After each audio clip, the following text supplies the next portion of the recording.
Tustin Area Historical Society is very pleased to be able to interview Mr. Phil Cox, a longtime Tustin resident and entrepreneur. And strangely enough, and this is the first time we've done this, we're at a construction site, so you're going to hear a few noises in the background. And you can see that Phil Cox has on a tool belt and has been working all day. We caught him at the end of his work day. We're here at the construction site of his newest endeavor, a restaurant that will be called Centro Storico.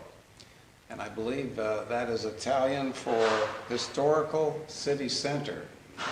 Does that mean, Phil, that the food will be Italian oriented? Food will be Italian oriented. A lot of spaghetti and stuff like that. He has a pasta machine that is coming in from Italy as we speak. Great. And he will have a lot of different foods, gelatos and spaghetti, and of course he has a pizza at his first restaurant, which is going to remain in operation in addition to this one. That's great. So he's a very busy man. We're going to talk more about your restaurant. I want people to notice that we have an old John Deere tractor here behind us, and that's on purpose because Phil has a tremendous passion for old vehicles, and we're going to get into that too.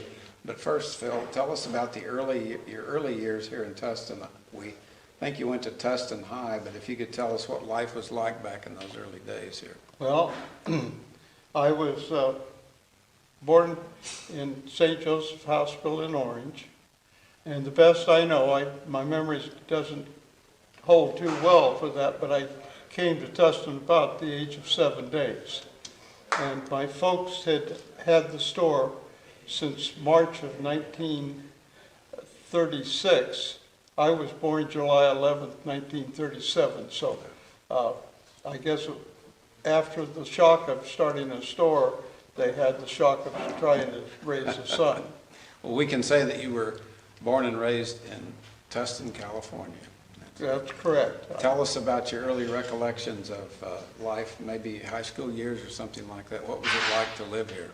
Well, it was a very quiet, peaceful town, not much traffic.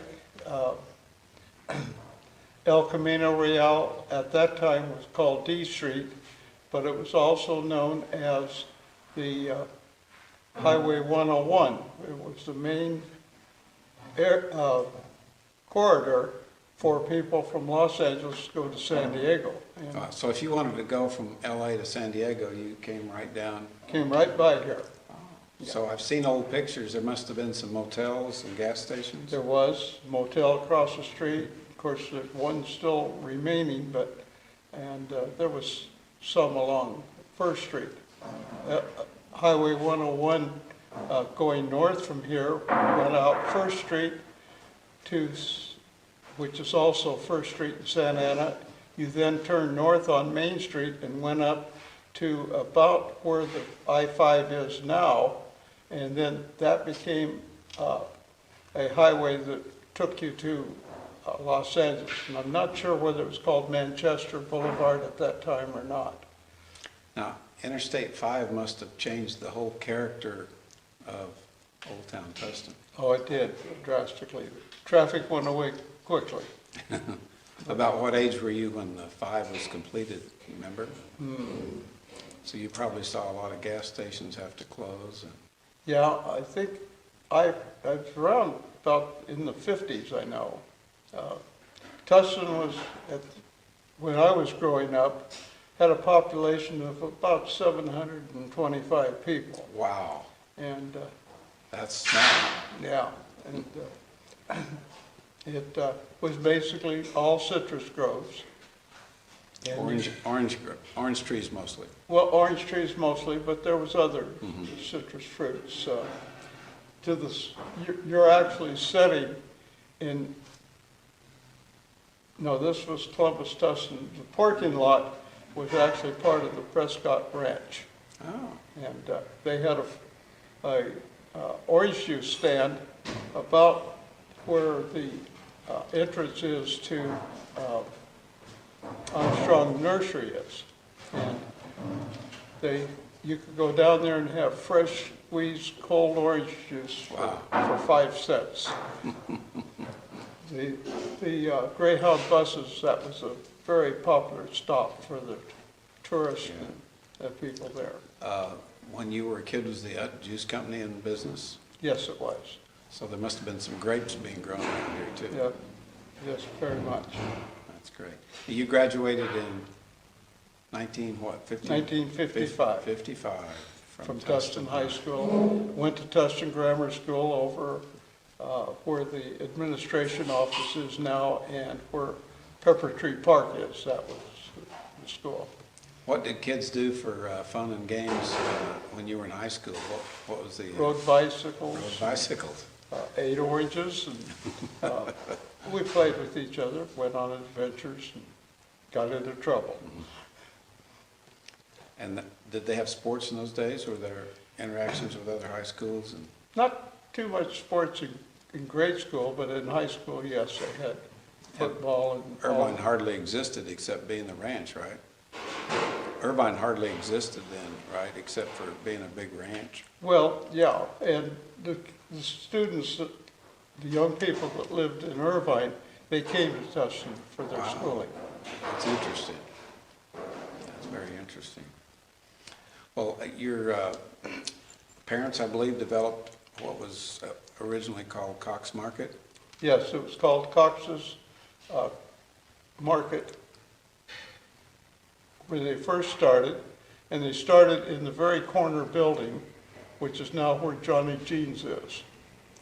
And it started small. My dad lived in Bell, California, my dad and my mother, and he worked at Smart and Final, which was a wholesale, at that time was a wholesale supplier for grocery stores, and I guess that's where he got his yearn to have a grocery store, and came down.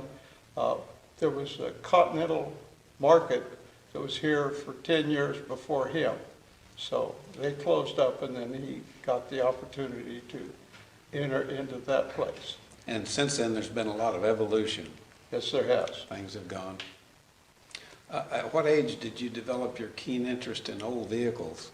Well, I probably about the time I was riding a bicycle, first thing I tried to do was bought an old lawnmower from the grammar school and took the engine out of it and tried to put it on a bicycle, but it was too big an engine for the bicycle and it never panned out. But I like to race. I built a drag car and raced as soon as I was of age to drive, legally drive. Wow, that's interesting. Now, we're sitting here next to, how old is this tractor? This tractor is 1936, the same 36. age as the tractor. So That's it. you and the tractor are about the same age. Yeah, almost.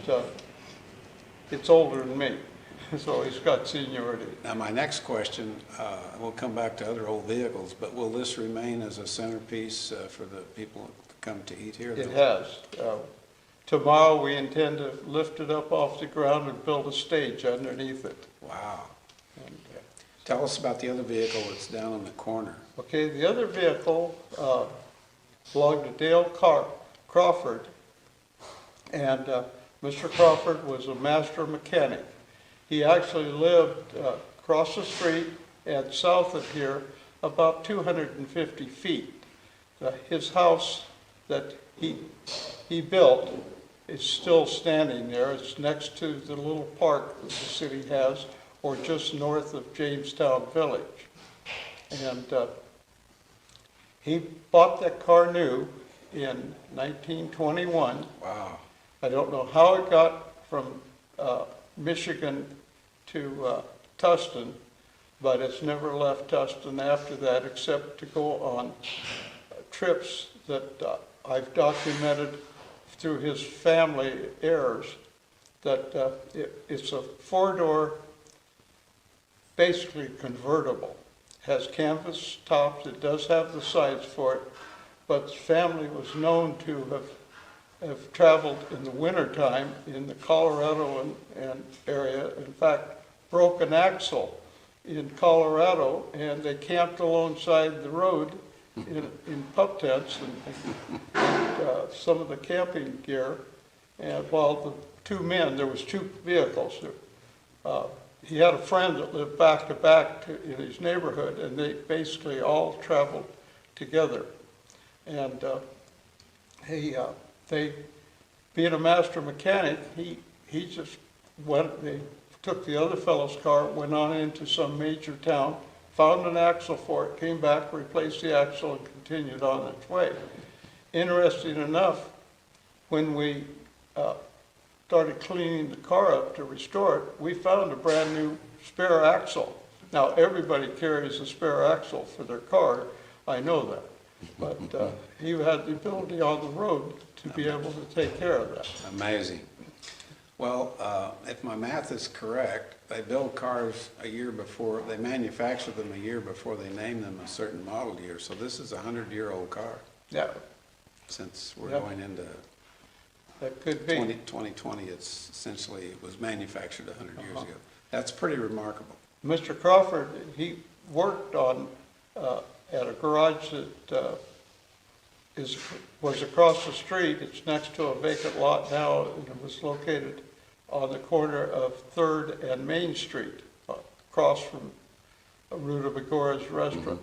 So he didn't have far to go to work, but I could remember the car many times down on 1st Street at a place that was, Mr. Furtick had a hamburger bar, and family would pull up in that. And I admired the car in that day. I had no idea I was ever gonna, my wife and I, Linda, would ever own it or preserve it, but it was my goal to keep it in Tustin, and I think I've accomplished that. That's great. Now, have I missed any vehicles that you, Well, just the tractor and the Nash? Linda and I bought this John Deere tractor in 1976. We had just moved to a small, I call it a cattle ranch. We had about 12 head of cattle that we ran, and it had been restored by somebody else, but had been used in the field, and it caught my eye, and I bought it, and I actually tried plowing with it, but believe me, hydraulic equipment's much easier to use. Now, where was your cattle ranch located? It was located in southern Humboldt County, and in a little town called Myers Flat. I was a deputy sheriff with Humboldt County at that time, and Humboldt County had the distinction at that time to be the marijuana capital of the nation. So you've moved around a little bit. You haven't always lived right here in Well, Tustin. I lived in Tustin. We first lived over on 3rd Street between A and B Street, at a rental house. Then my folks rented a house down the street here on, which was then D Street, and D Street continued straight on to Newport. Basically, our house that was a 2-story Victorian house that was approximately where I-5 is today. So I tell everybody that when I was younger, I lived under the bridge at the freeway. Well, tell us a little bit about some of the evolution. It started off Cox's Market, but then it, for a while, was called Tustin Food Center. Tustin Food Center. And at that time, I had, what, groceries? And Yeah, had groceries. The market started out, as I said, at 401 D Street, which is where the Nash is parked and Johnny Jeans is. And next to it, which is now 403 El Camino Real, or D Street, it was called the Hollywood Cafe. And Francis Logan tells me the story, and I'm pretty sure it's true, that it was a halfway place for people traveling between Los Angeles and San Diego. San Diego to stop and have lunch. And the local women were not allowed to go in there because they served beer to women. They subsequently closed. My dad took the wall out and enlarged the store at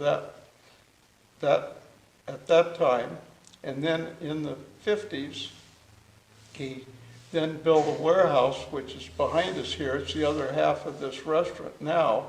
And that was a warehouse. And we're sitting in the parking lot for Tustin Food Center right now. Then in the 60s, he then bought the parking lot area from the Prescotts, and I'm not sure, that may be the only property that the Prescotts ever sold. But he developed a parking lot there and then built this section and then took this wall out that's behind us that I've reproduced back as it was with the original design of the brick that Samuel Tustin had built when he built the building.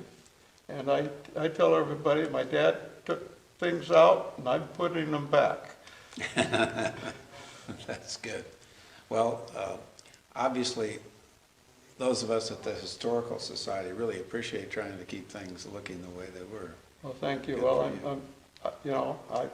I grew up in the orange groves. I lit smudge pots in my youth. Quite an adventure. I hate to see the agricultural features which really made Tustin. If it wasn't for agriculture. Yeah, they're kind of disappearing now. Yeah, and they are disappearing. So that's my quest. Another vehicle I have is parked out for everybody to see, is in the parking lot, and it's a 9N Ford tractor. Now it has all the hydraulics. It was about the start of hydraulics being done on it.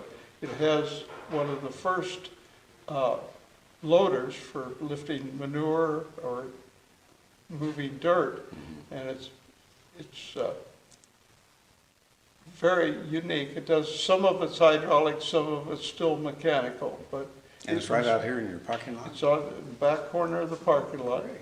It's there for everybody to see, and I've got a plow on it that was original for it, and it was built in 1941, same as the start of World War II. Yeah, wow. So, Now, in the evolution process, it became Cox Plaza, is that right? Cox's Market Plaza. I reverted back to Market Plaza, okay. Cox's Market, and I think at one time Cox's Market was also called Cox Grocery. I have a picture of a 1934 Willys truck that has that name on it, and I'd love to find one of those, but I doubt that I could afford it if I found it. What was your inspiration for turning this into an Italian-oriented restaurant? Well, I wanted to actually try to entice restaurateurs to make it a American farm table. We've got one up in Eureka, California that's very popular. It's an old logging building, and they've turned it in, well, it was the logging company's cookhouse with long tables, and people all sat there, and that was my dream to do that. I couldn't find anybody ready to step up to the plate, but Mr. Pizzoli, Enrico, he agreed to make it Italian, because he is Italian. He'll be the manager? No, he is, I'm merely a landlord. My wife and I own the property, and we lease the property to all of the tenants that are here.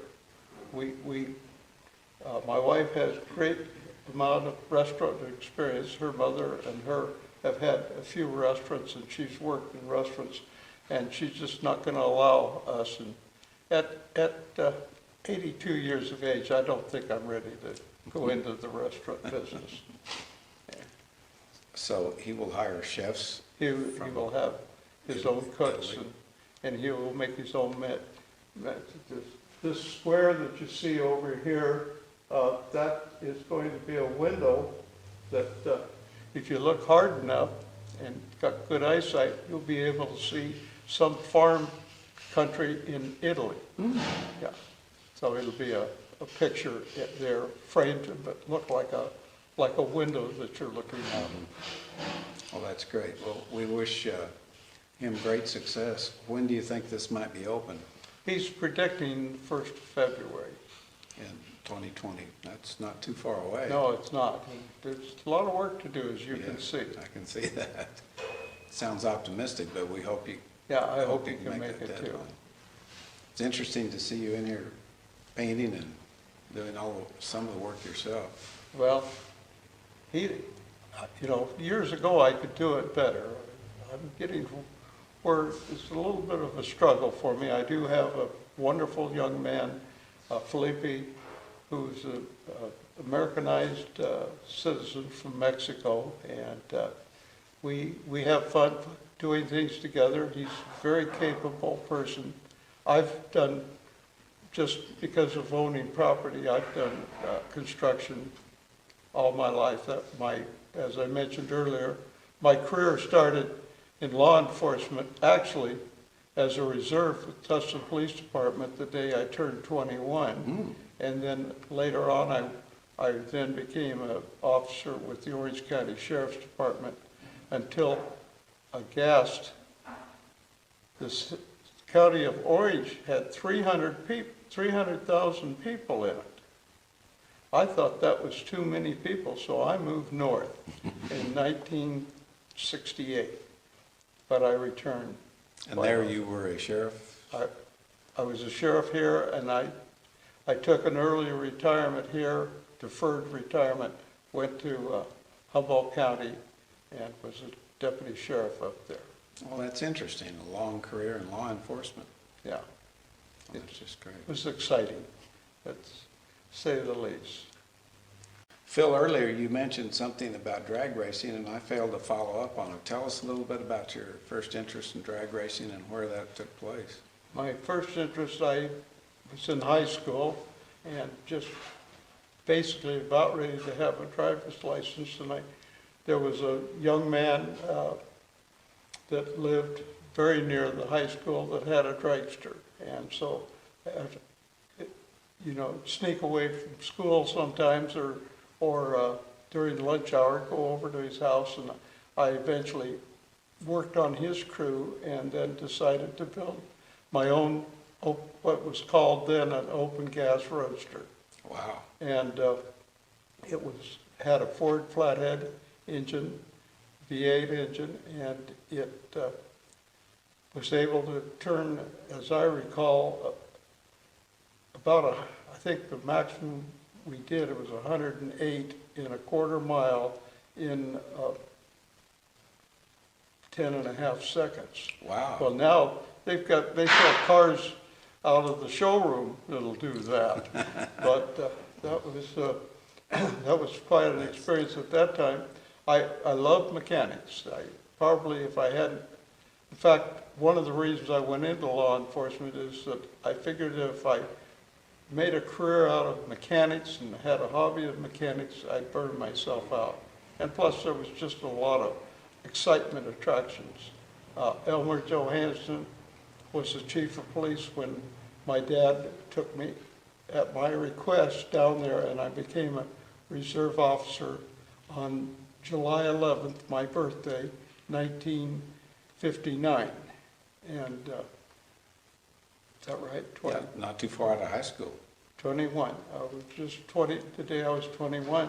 I used to ride around with them, and because I had mechanical experience and was interested in making fast cars, they actually brought some of their cars up to our house, which by this time, my folks had bought a house 2 miles north of the store here on Prospect Avenue near Santa Clara.